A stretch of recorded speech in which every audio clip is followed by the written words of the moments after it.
by 3 teachers at some point. I think now they're more technology instruction people, instructional technologists. Lisa Highfield, Kelly Hilton, and Sarah Landis.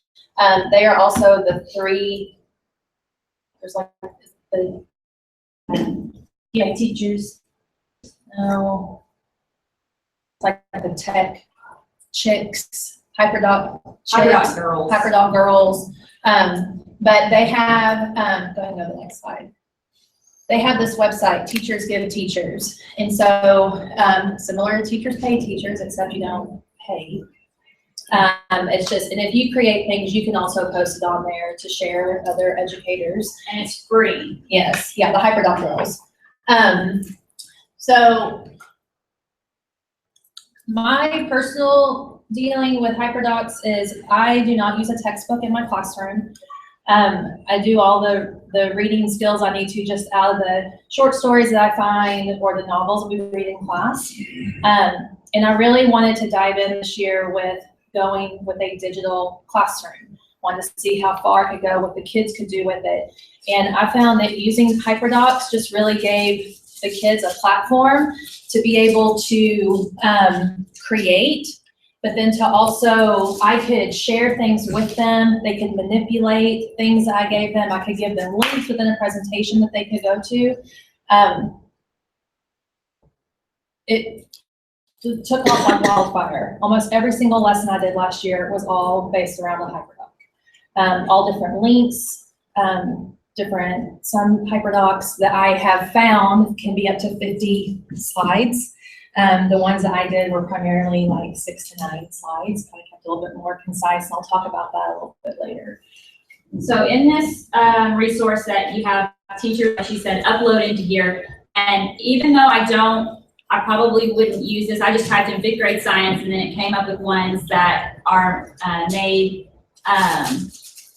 and then you can go in here and you can see what teachers are doing and what ones they've made, and you can, just kind of get inspired from that. These 2, I put on here 2 Padlets.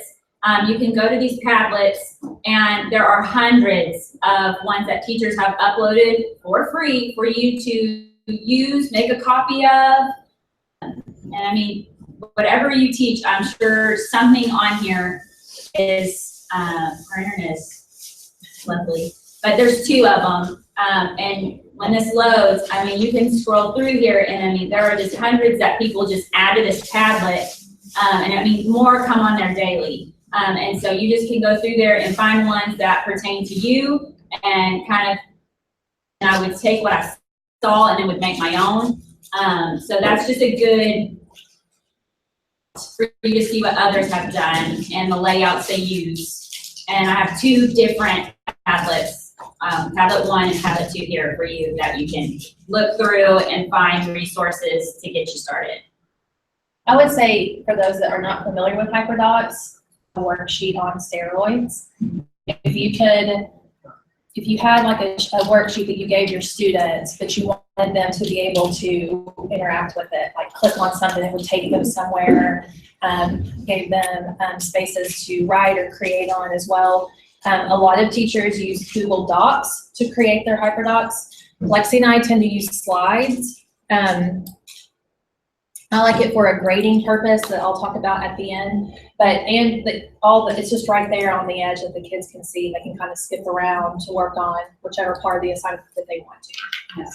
And on Docs, it doesn't give you like a layering option to put things on top of things, and it's kind of hairy in a doc, where in slides it's really easy to manipulate, which is what we're going to teach you today, is how we use drawings and then we put it into slides. So before we sit there and like tell you, you're going to do this and you're going to do that, and we're going to drag you all around the G Suite, I just want to kind of show you examples of what we've done personally, like made from scratch and that's ideally the goal is that you will leave knowing how to do this. Links that we put on this presentation are for you